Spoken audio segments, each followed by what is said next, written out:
नमस्कार, मैं Ravish Kumar. Supreme court में आज तीस्ता सीतलवाड़ के मामले में गुजरात सरकार से जवाब देते नहीं बना। तीस्ता की जमानत का विरोध कर रही गुजरात सरकार हर सवाल पर बिखरती नजर आई। सुप्रीम कोर्ट के चीफ जस्टिस यूयू ललित ने कहा कि क्या हम आंखें बंद कर लें। सुप्रीम कोर्ट की बेंच की तरफ से जिस तरह से सवाल उठ रहे थे उससे साफ लगने लगा कि तीस्ता के साथ जिस तरह का बर्ताव हुआ है वह कानून की तमाम हदों को तोड़कर किया गया है। चीफ जस्टिस ने तो यहां तक कह दिया कि क्या गुजरात हाई कोर्ट में यही प्रथा है।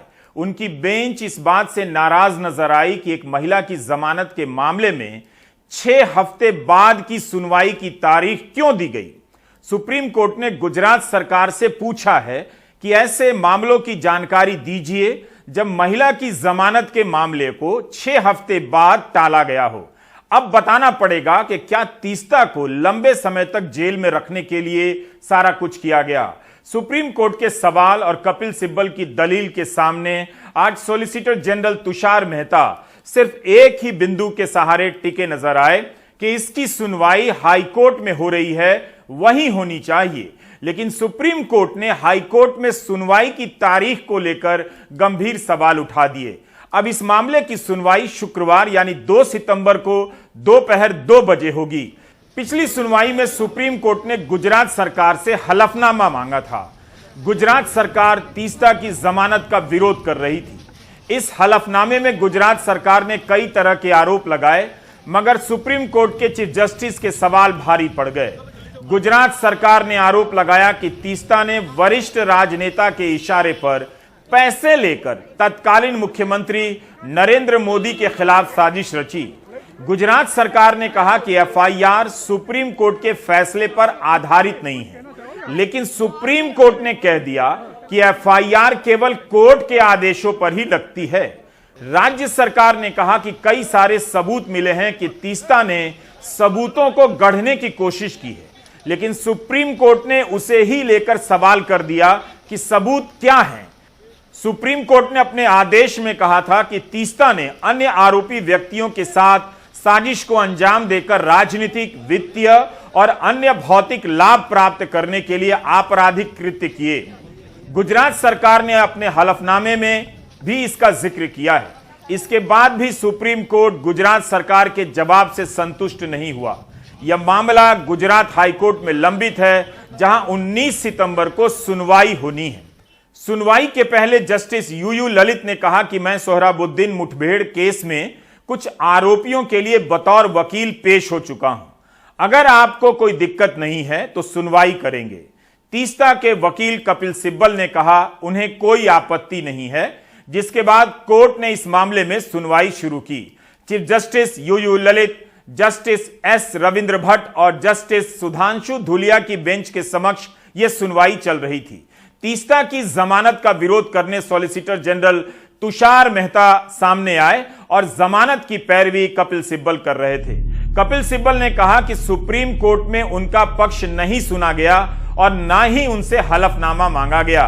इन पहलुओं पर बड़े पैमाने पर सुनवाई नहीं हुई तो तीस्ता पर मुकदमा कैसे चलाया जा सकता है। इस तरह से एफआईआर दर्ज नहीं हो सकती है।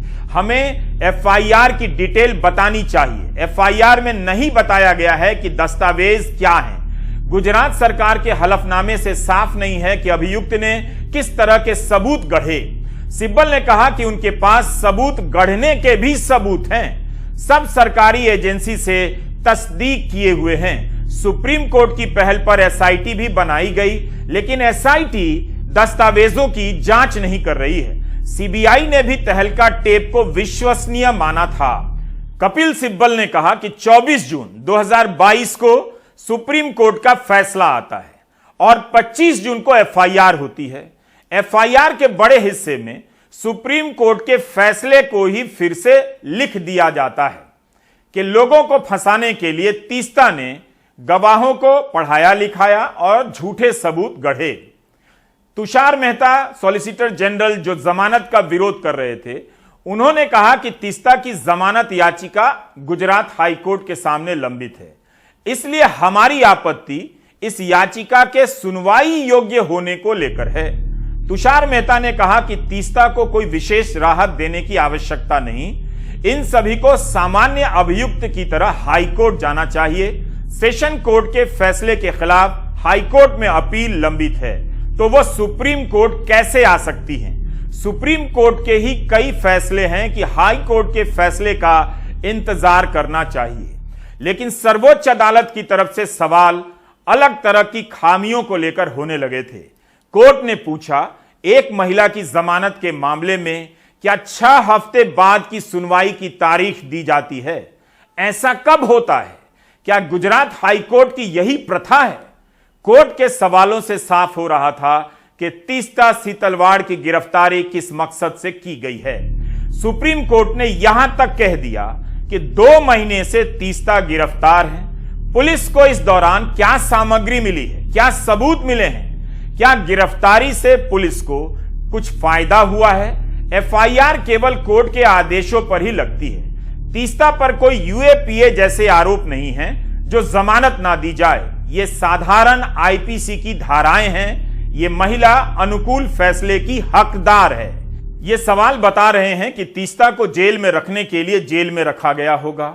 मामूली प्रक्रियाओं को लेकर किए गए सवालों के जवाब गुजरात सरकार के पास नहीं थे।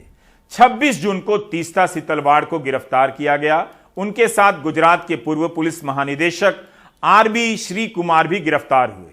चीफ जस्टिस ने गुजरात की तरफ से बहस कर रहे सॉलिसिटर जनरल तुषार मेहता से पूछा कि हिरासत में पहले ही पूछताछ हो चुकी है, ये तो आप भी मानते हैं। जैसे जैसे बहस आगे बढ़ रही थी, चीफ जस्टिस की बेंच के सवाल सख्त होते जा रहे थे। तुषार मेहता केवल इसी बात पर विरोध करते रहे कि आप इसे गुजरात हाईकोर्ट को सुनने के लिए ही कहें, इसे विशेष मामला ना बनाएं।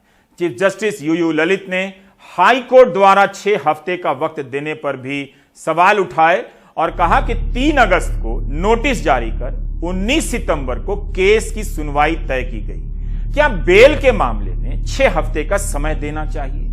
कोर्ट ने फिर कहा कि आपकी शिकायत में सिर्फ सुप्रीम कोर्ट के फैसले के अंश हैं। 24 जून को फैसला आया, आपने 25 जून को एफआईआर की। आपने इस महिला से पुलिस हिरासत में पूछताछ भी की है। यह कोई हत्या या हत्या के प्रयास का मामला नहीं, आरोप सिर्फ जालसाजी के हैं। चीफ जस्टिस और उनकी बेंच के सवाल से गुजरात सरकार घिरती जा रही थी। चीफ जस्टिस ने पूछा कि बेल के मामले में क्या हाईकोर्ट को 6 हफ्ते का समय देना चाहिए।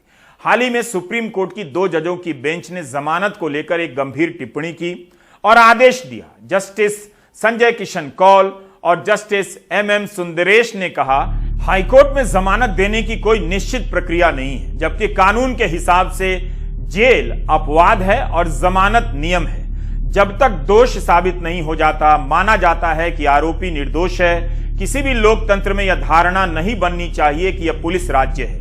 भारत की जेलों में विचाराधीन कैदियों की बाढ़ आ गई है। इनमें से अधिकांश को गिरफ्तार करने की भी जरूरत नहीं है। इसके बाद भी राजनीतिक आधार पर गिरफ्तारियों का सिलसिला बंद नहीं हो रहा है। ऑल्ट न्यूज के सह संस्थापक मोहम्मद जुबैर के मामले में ही आपने देख लिया। यूपी सरकार ने 2 एसआईटी का गठन कर दिया। सुप्रीम कोर्ट ने एसआईटी को रद्द कर दिया। इसके बारे में कहा जाने लगा था कि यह एसआईटी इसलिए बनाई गई है ताकि जुबैर को इस जेल से लेकर उस जेल तक घुमाते रहा जाए। आज चीफ जस्टिस यूयू ललित ने कहा कि हमें यह बात चिंतित कर रही है कि एक महिला का मामला है और गुजरात हाई कोर्ट ने 6 हफ्ते बाद केस लगाया है। क्या हम आंखें बंद कर लें? अगर हम अंतरिम जमानत दे दें तो? जमानत का विरोध कर रहे सॉलिसिटर जनरल के पास यही दलील बची थी कि हाईकोर्ट को सुनने दीजिए। शुक्रवार को दोपहर 2 बजे सुनवाई होनी है। अब चलते हैं उस खबर पर जिसे लेकर कहीं कोई हलचल नहीं हुई। मध्य प्रदेश के अमरकंटक में Indira Gandhi national tribal university है। यहां 4,500 छात्र हर साल प्रवेश पाते हैं। आमतौर पर जुलाई से लेकर अगस्त के बीच में नामांकन की प्रक्रिया पूरी हो जाती है। अगस्त के आखिर से पढ़ाई शुरू हो जाती थी, लेकिन इस बार केंद्रीय विश्वविद्यालयों में प्रवेश राष्ट्रीय स्तर की परीक्षा CUET के जरिए हो रहा है। 30 अगस्त को प्रवेश परीक्षा का आखिरी चरण पूरा हुआ। पहली परीक्षा 15 जुलाई को हुई।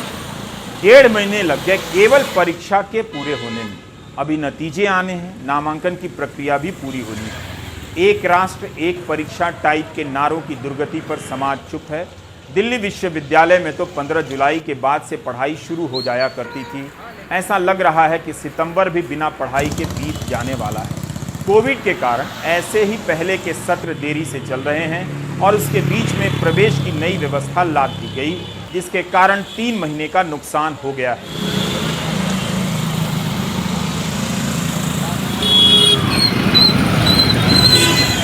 बनारस हिंदू यूनिवर्सिटी में भी यही हाल है।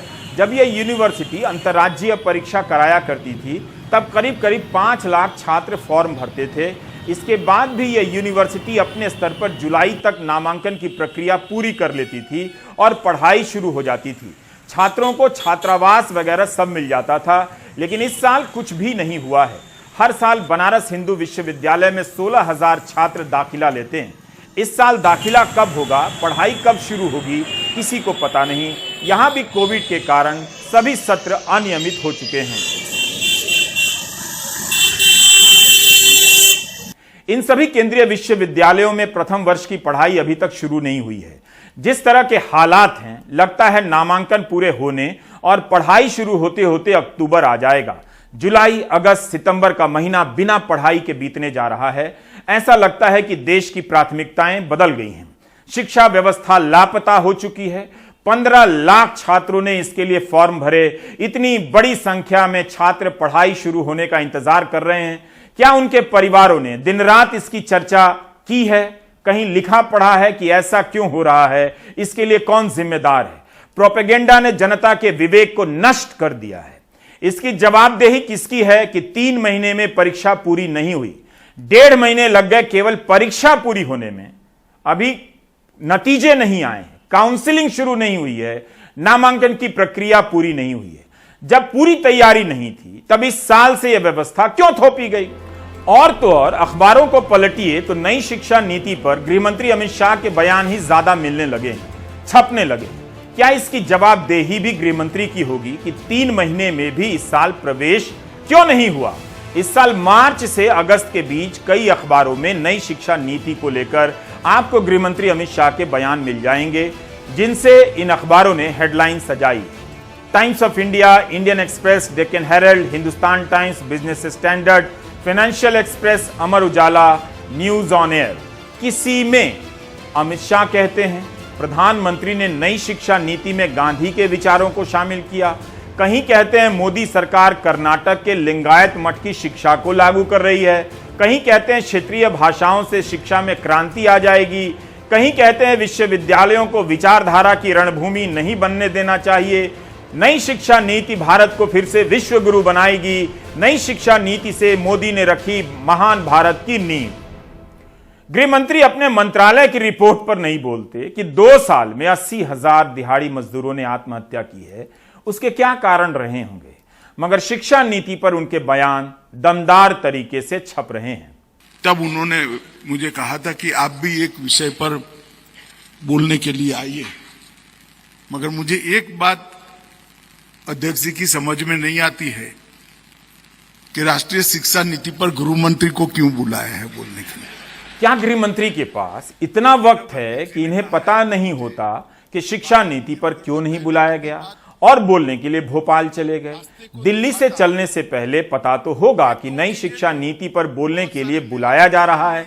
इसके ठीक 24 दिन पहले नई शिक्षा नीति के 2 साल होने के मौके पर उन्होंने दिल्ली के अंबेडकर भवन में लंबा भाषण भी दिया और वह नई शिक्षा नीति पर ही था।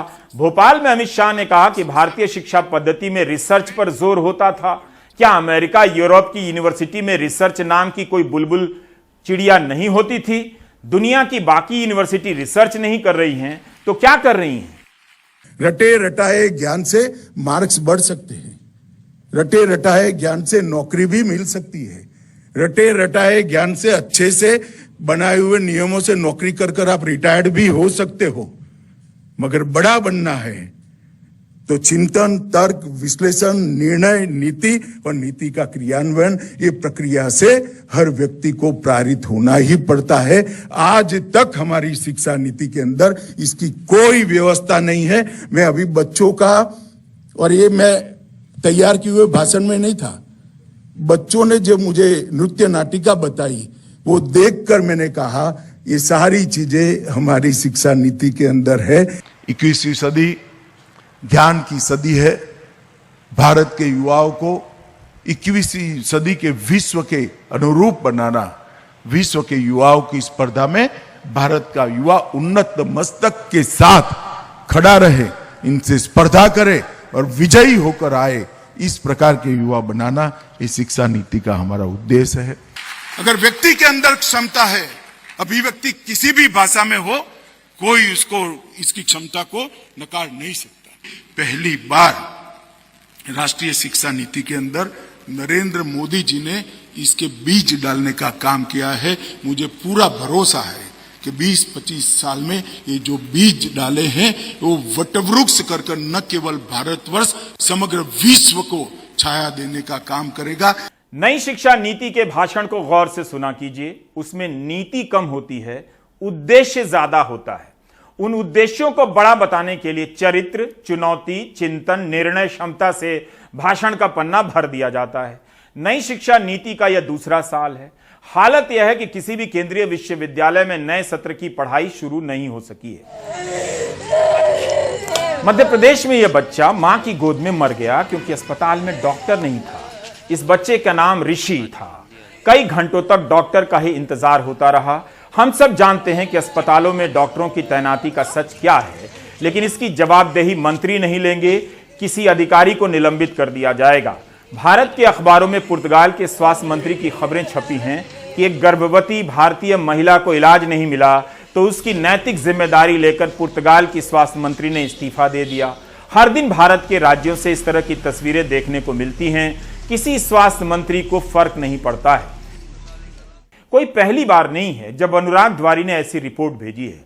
अगर संसाधन और रिपोर्टर हों और रिपोर्टिंग की इजाजत हो मीडिया के माहौल में, तो सैकड़ों की संख्या में ऐसी खबरें हर राज्य से आने लग जाएंगी।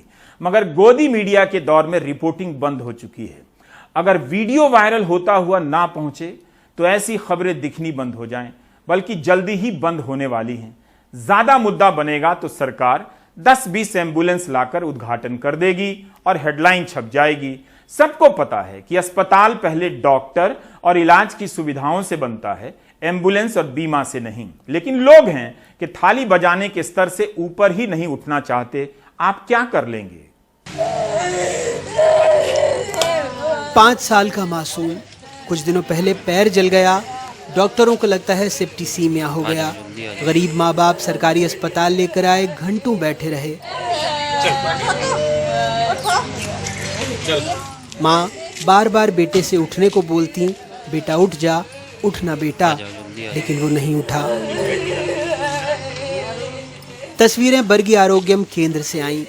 बरगी हॉस्पिटल सरकार, कोई स्टाफ कोई नहीं। सब तो आप बच्चे को क्या हो गया था? बच्ची को बीमार था तो मैंने लाया, तो यहाँ पे कोई व्यवस्था ही नहीं हुई थी। आज हो गया लेट, कल वाइफ की वो उपासना। अगले दिन ड्यूटी पर डटे डॉक्टर साहब ने बताया कि पिछले दिनों वो पत्नी के व्रत की वजह से लेट हुए। बाकी स्टाफ में महिलाएं हैं, वो भी व्रत में थी। महिलाएं हैं और कल सब उपासना। हालांकि प्रशासन कह रहा है डॉक्टर साहब ने बच्चे को देखा, रास्ते में ही बच्चे की मौत हो गई होगी, फिर वो जांच की बात भी कर रहा है। कल 31 तारीख को सुबह 10:30 बजे उस बच्चे को जब अस्पताल लाया गया, जैसा डॉक्टर लोकेश श्रीवास्तव जो वहाँ ड्यूटी डॉक्टर थे, मेडिकल ऑफिसर हैं, उनका कहना था कि वो ब्रॉड डेथ लाया गया।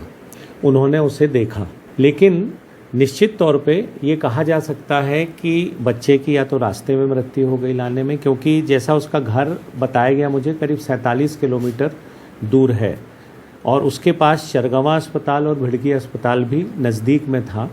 लेकिन चूंकि मैंने अपनी एक टीम भेजी है जो CDR करने गई है, उनसे पूरे तथ्य मुझे मिल जाएंगे कि उतनी दूर उसको लाने की आवश्यकता क्यों पड़ी। चलिए मान लेते हैं प्रशासन के पास तथ्य हैं। एक तथ्य हम भी दिखाते हैं। जबलपुर जिले में शिशु रोग विशेषज्ञ के 18 स्वीकृत पद हैं, 5 भरे हैं, 13 खाली हैं। जिले में कुल सरकारी डॉक्टरों के स्वीकृत पद 278 हैं, 105 भरे हैं, 173 खाली हैं। मध्य प्रदेश में डॉक्टरों के 8,717 पद स्वीकृत हैं, जिसमें से 4,675 भरे हैं, 4042 खाली हैं। विशेषज्ञ डॉक्टरों के 3618 पद स्वीकृत हैं। इनमें से 2995 पद खाली हैं, सिर्फ 623 भरे हैं। वो तब जब सरकार का दावा है कि स्वास्थ्य विभाग का बजट 29% से बढ़ाकर 10,380 करोड़ रुपए किया गया है।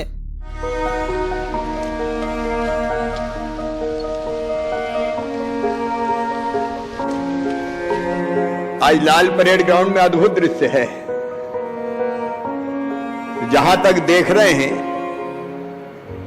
जनता से तो कई बार हमने ये मैदान भरा है, लेकिन आज एम्बुलेंस से ये मैदान भरा हुआ है। संजीवनी 108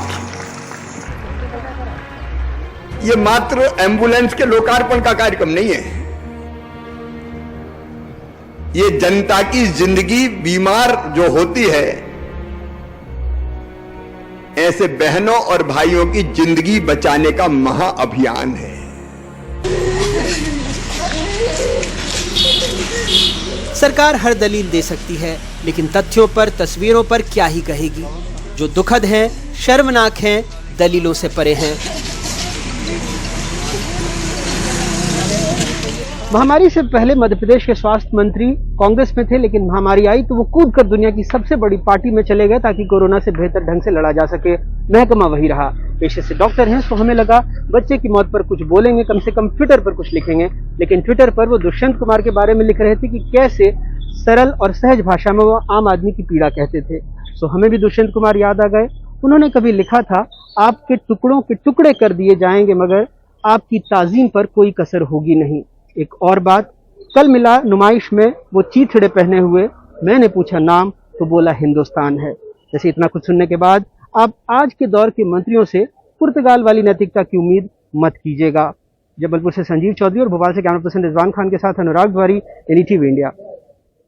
अब आते हैं उत्तराखंड में सरकारी भर्तियों के घोटाले पर। मामला जरा पेचीदा है, लेकिन ध्यान से सुनिए।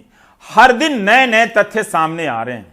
राज्य सरकार ने जांच के लिए विशेष कार्यदल का गठन कर दिया है, लेकिन जिस स्तर का घोटाला लगता है, मांग हो रही है कि बंगाल की तरह ईडी या सीबीआई से जांच कराई जाए।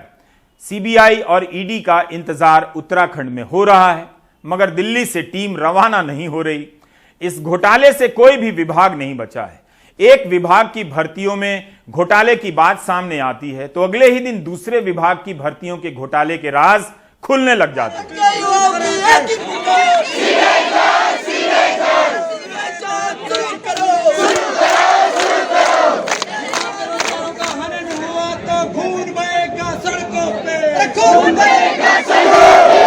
राज्य में आए दिन तमाम युवा संगठन इस घोटाले को लेकर प्रदर्शन कर रहे हैं। 15 जून को राज्य विधानसभा में कांग्रेस विधायक भुवन कापड़ी ने यह मुद्दा उठाया। भुवन कापड़ी ने कहा कि कई साल से वन विभाग, शिक्षा विभाग, गृह विभाग, सचिवालय, ग्राम विकास, पंचायत अधिकारी जैसी भर्तियों में घोटाले चल रहे हैं। इन भर्तियों के लिए होने वाली परीक्षा के प्रश्न पत्रों के लीक होने का जिक्र भी उन्होंने किया और सबूत भी दिखाए।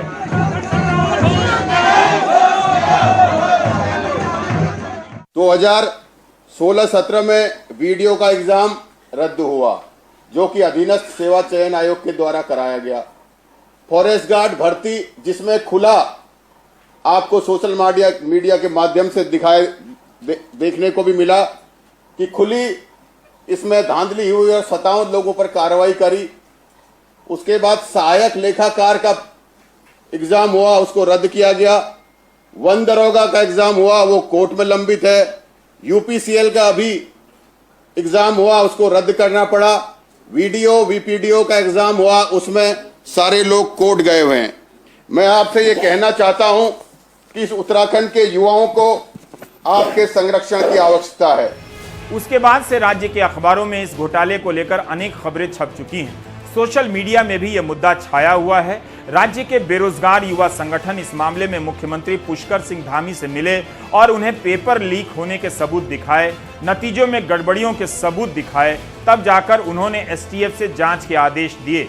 शुरुआती जांच में पता चला कि जो उम्मीदवार इंटरमीडिएट की परीक्षा में सिर्फ 33 अंक लेकर आया है, वही 40 दिन बाद हुई ग्रेजुएट स्तर की परीक्षा में सर्वाधिक 92 अंक लाया है। इससे शक गहराया उसका पिछला रिकॉर्ड खंगाला गया तो शक पुख्ता होता चला गया। यही नहीं, आयोग की जनरल मेरिट जो पिछले कई सालों से 80 नंबर के आसपास आती रही, उसमें इस बार 100 उम्मीदवार 80 से 90 के बीच अंक ले आए। इस मामले की जांच में बीजेपी की एक जिला पंचायत के सदस्य हाकम सिंह को गिरफ्तार किया गया तो मामले की कई कड़ियां खुलने लगी। हाकम सिंह के जरिए एक ऐसे नेटवर्क का पता चलता है जिसके सहारे नेता, अफसर और दलाल मिलकर सरकारी भर्तियों में घोटाला कर रहे थे। इसी हाकम सिंह का नाम 2019 में फॉरेस्ट गार्ड के इम्तिहान में ब्लूटूथ से नकल के मामले में भी आया था। ताजा मामलों में अब तक 30 लोग गिरफ्तार हो चुके हैं, 9 सरकारी कर्मचारी हैं। इनमें से कुछ कर्मचारियों ने जांच में माना कि वो खुद भी पिछले कुछ वर्षों में ऐसे ही परीक्षा घोटालों का फायदा लेकर नौकरी पर लगे हैं और फिर इस गिरोह से जुड़ गए। ऐसे में UKSSC की छवि का आलम यह है कि लोगों ने अब इस संस्था को उत्तराखंड सगे संबंधी सिलेक्शन कमीशन कहना शुरू कर दिया है। क्या? सगे संबंधी सिलेक्शन कमीशन। 2016 में उत्तराखंड अधीनस्थ सेवा चयन आयोग की भर्ती से घोटाला खुलकर सामने आता है। तब ग्राम विकास अधिकारी, ग्राम पंचायत अधिकारी की भर्ती की जो परीक्षाएं कराई गई उसमें 2-2 बार जांच हुई, गड़बड़ी पाई गई, लेकिन कार्रवाई क्यों नहीं हुई? यह तो और भी गंभीर मसला है कि कांग्रेस की सरकार के दौर में घोटाला हुआ और बीजेपी की सरकार में कार्रवाई नहीं हुई। क्या इसलिए नहीं हुई कि इस रास्ते बीजेपी के राज में भी घोटाले को जारी रखना था? बीजेपी सरकार ने कांग्रेस सरकार के दौर के उस घोटाले को सार्वजनिक क्यों नहीं किया? हालत यह है कि अधीनस्थ सेवा चयन आयोग के पिछले अध्यक्ष SK राजू ने इस्तीफा देते हुए कह दिया कि पेपर लीक होना तो एक सामान्य प्रक्रिया है। नकल तो होता रहेगा, वो माफिया तो पूरा भारत में है। यूपी वगैरह में तो पता नहीं 11 बार एग्जाम कैंसिल हो गया है इस तरह का, जो लीक होने की वजह से प्रेस से भी लीक हुआ है। लीक होना तो सामान्य बात है, लेकिन फिर भी बच्चे परेशान हैं। अधीनस्थ सेवा चयन आयोग की ताजा भर्ती घोटाले की अब CBI जांच की मांग हो रही है, क्योंकि मामले के तार उत्तराखंड से लेकर उत्तर प्रदेश तक फैले हुए हैं। ऐसा ही आरोप 2020 में बीजेपी की सरकार में सहकारिता विभाग पर भी लगा। कांग्रेस के वरिष्ठ नेता गणेश गोदियाल ने आरोप लगाया कि सहकारिता मंत्री धन सिंह रावत ने UKSSC के बजाय सैकड़ों पदों पर भर्ती का काम एक निजी एजेंसी को दे दिया। उनके मुताबिक मई-जून में भर्ती इम्तिहान हुए उत्तराखंड से दूर नोएडा में, और वो भी ऐसे समय में जब कोविड का गंभीर दौर था। आने जाने पर तमाम पाबंदियां थी। उन भर्तियों पर UKSSC के तत्कालीन अध्यक्ष S राजू ने भी संदेह जताया और कहा कि मेरे कहने के बावजूद FIR दायर नहीं हुई।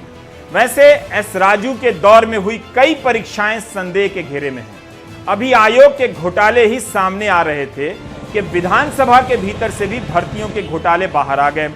कांग्रेस से लेकर बीजेपी की सरकारों के दौर के स्पीकर ने कथित नियमों के नाम पर इतनी भर्तियां कर डाली हैं कि हिसाब नहीं। विधायकों की संख्या 70 है, मगर अब यहां काम करने वाले कर्मचारियों की संख्या 500 हो गई है, जबकि देश की सबसे बड़ी विधानसभा उत्तर प्रदेश विधानसभा है, जहां 403 विधायक हैं।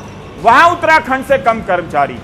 पड़ोस की हिमाचल प्रदेश विधानसभा में 68 विधायक हैं, वहां तो और भी कम है। पिछली विधानसभा के स्पीकर प्रेमचंद अग्रवाल का नाम इस घोटाले में आया। इस समय अग्रवाल वित्त मंत्री बन गए हैं। आरोप है कि बिना किसी स्थापित प्रक्रिया के उन्होंने 74 भर्तियां कर डाली। उस समय मुख्यमंत्री त्रिवेंद्र सिंह रावत थे। रावत का कहना है कि जब उनके पास इसकी फाइल दस्तखत के लिए आई तो उन्होंने नोट में लिखा कि भर्तियां योग्यता के मुताबिक हों और लोक सेवा आयोग और अधीनस्थ सेवा चयन आयोग के जरिए हों। इसके बाद भी ऐसा नहीं हुआ। तब तो वित्त विभाग ने भी यह कहकर मना कर दिया कि नई भर्तियों के लिए बजट नहीं है। इस बीच त्रिवेंद्र सिंह रावत की कुर्सी चली गई, उनकी जगह तीरथ सिंह रावत आए और फिर कुछ ही दिन बाद पुष्कर सिंह धामी मुख्यमंत्री बन गए। राज्य में मुख्यमंत्री बदलते रहे, मगर स्पीकर पिछले दरवाजे से भर्तियों को अंजाम देने में लगे रहे। उन्होंने एक नया रास्ता निकाला कि एक प्राइवेट एजेंसी के जरिए इन पदों के लिए आवेदन मंगाए जाएं और स्वीकार कर लिए जाएं। यही हुआ।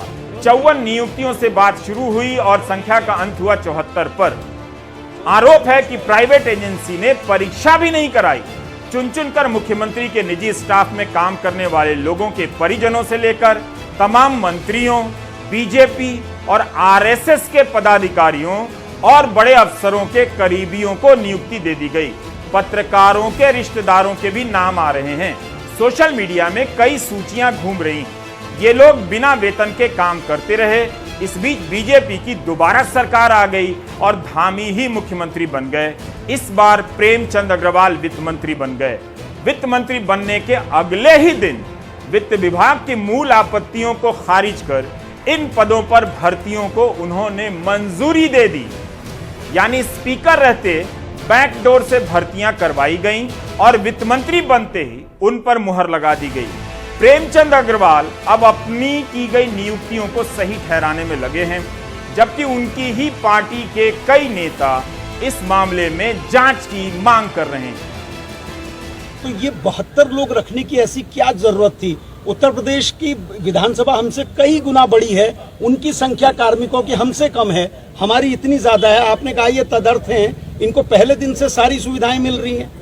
आपको फिर मैं कह रहा हूं कि आवश्यकता अनुसार जब भी आवश्यकता होती है विधानसभा अध्यक्ष उस आधार पे उनकी मैन पावर को रखने का उसको अधिकार रखते हैं। सर, ये 72 लोगों के लिए जैसे आपने 35 लोगों की विज्ञप्ति निकाली, उनके लिए विज्ञप्ति निकाली थी या फिर इनको कैसे भर्ती? टेम्परेरी अरेंजमेंट है, मैंने कहा ना आपको। कोई विज्ञप्ति नहीं निकाली? नहीं, इसमें विज्ञप्ति लगाने का कोई मतलब नहीं है। टेम्परेरी अरेंजमेंट है। टेम्परेरी अरेंजमेंट वालों को टाइप 2, टाइप 3, टाइप 4 के मकान भी दे दिए गए। नहीं, वो मुझे जानकारी नहीं है। अच्छा सर, उसमें ये भी कहा जा रहा है कि आपके पीआरओ और आपके भी कई करीबी लोगों के संबंधी। अरे भाई मैंने ये नहीं कहा कि कोई नहीं है ना, लेकिन सब नियमानुसार हुआ है। ये फाइल तो ये काफी दिन से चल रही थी और मैंने उसमें अंत में एक नोट लिखा था कि जो भी भर्तियां करनी है उनको पूर्ण पारदर्शिता के साथ और आयोग से कराई जाए।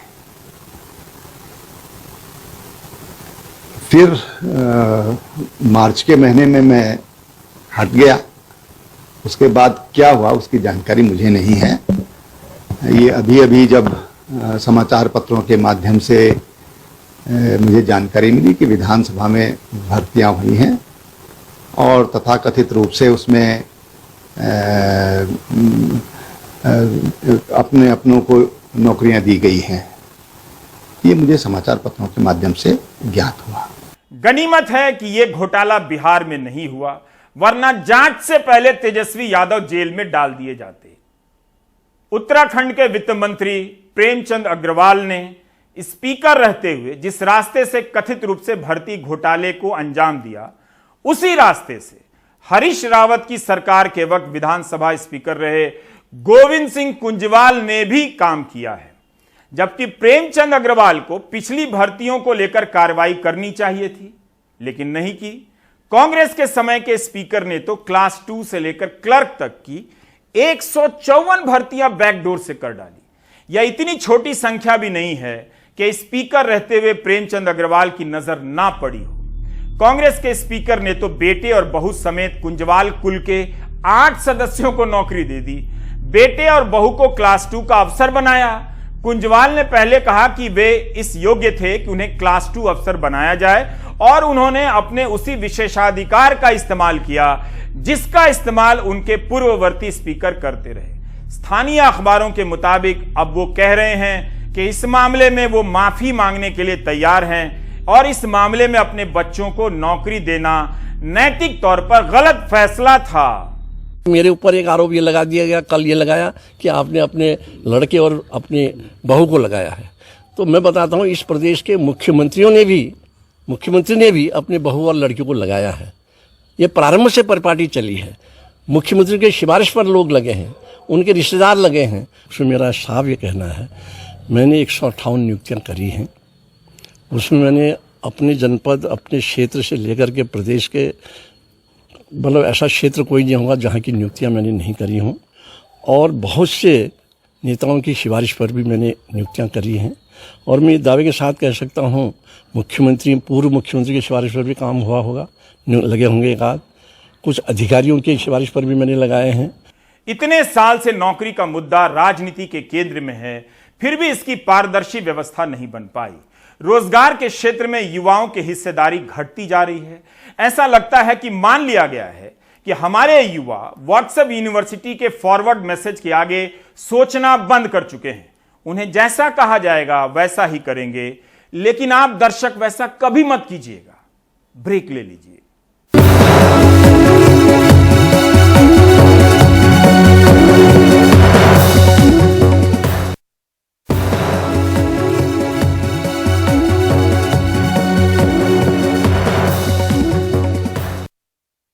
पाकिस्तान में बाढ़ का तूफान आया हुआ है। सिंधु और काबुल नदी की तेज धार में बड़े बड़े पुल, मकान, गांव के गांव बह गए हैं। 1100 से अधिक लोगों के मारे जाने की खबर है। कई लोग लापता हैं। पाकिस्तान का 1/3 हिस्सा बाढ़ में डूब गया है। 3.25 लाख से अधिक मकानों के बह जाने की खबर है। संयुक्त राष्ट्र की रिपोर्ट है कि पाकिस्तान में जलवायु संकट के खतरे की आशंका 15 गुना ज्यादा है। जलवायु संकट का प्रकोप हम सब के सामने है, लेकिन हम हैं कि हर बार कहीं और देखने लग जाते हैं। ये पाकिस्तान के इतिहास में सबसे भयंकर तबाही में से एक है। इस भीषण बाढ़ में अब तक 1200 से अधिक लोगों की जान जा चुकी है और हजारों घायल हैं। करोड़ों लोग बेघर हुए हैं और उनके सामने खाने पीने का संकट है। हमारे पास खाने, टेंट और पीने के पानी की कमी है। जो पानी हम पी रहे हैं वो गंदा है और इससे पेट में दर्द होता है। किसी को हमारी चिंता नहीं। रिपोर्ट के मुताबिक बाढ़ की इस विभीषिका में करीब 50 लाख लोगों के बीमार होने का भी अंदेशा है। यहाँ गैस्ट्रो के भी बहुत ज़्यादा केस आ रहे हैं। उसकी वजह यह है कि यहाँ एक तो साफ़ पानी की बहुत किल्लत है, जिसकी वजह से पेशेंट्स को गैस्ट्रो के प्रॉब्लम्स आ रहे हैं। ज़्यादातर बच्चे डायरिया के साथ और गैस्ट्रोएंटाइटिस के साथ हमारे पास प्रेजेंट हो रहे हैं। पाकिस्तान के प्रधानमंत्री बाढ़ पीड़ित इलाकों का दौरा कर मदद का भरोसा दे रहे हैं। सब मिलकर हम यहाँ पर आपसे इज़हार अफसोस करने आए और आपको ये यकीन दिलाने आए कि इस मुसीबत के वक्त हम आपके साथ खड़े हैं और जब तक आप अपने घरों में बहाल नहीं हो जाते, हम इंशाअल्लाह दिन रात आपके साथ रहेंगे। बीमारी के साथ साथ भूखमरी जैसे हालात भी हो रहे हैं। फल, सब्जियों समेत तमाम जरूरी चीजें या तो मिल नहीं रही या फिर दाम आसमान छू रहे हैं। पाकिस्तान के वित्त मंत्री मिफ्ता इस्माइल ने पहले भारत से जरूरी चीजों के व्यापार को मंजूरी दिए जाने की संभावना भी जताई। खबर ये भी आई कि भारत पाकिस्तान को मदद भेज सकता है।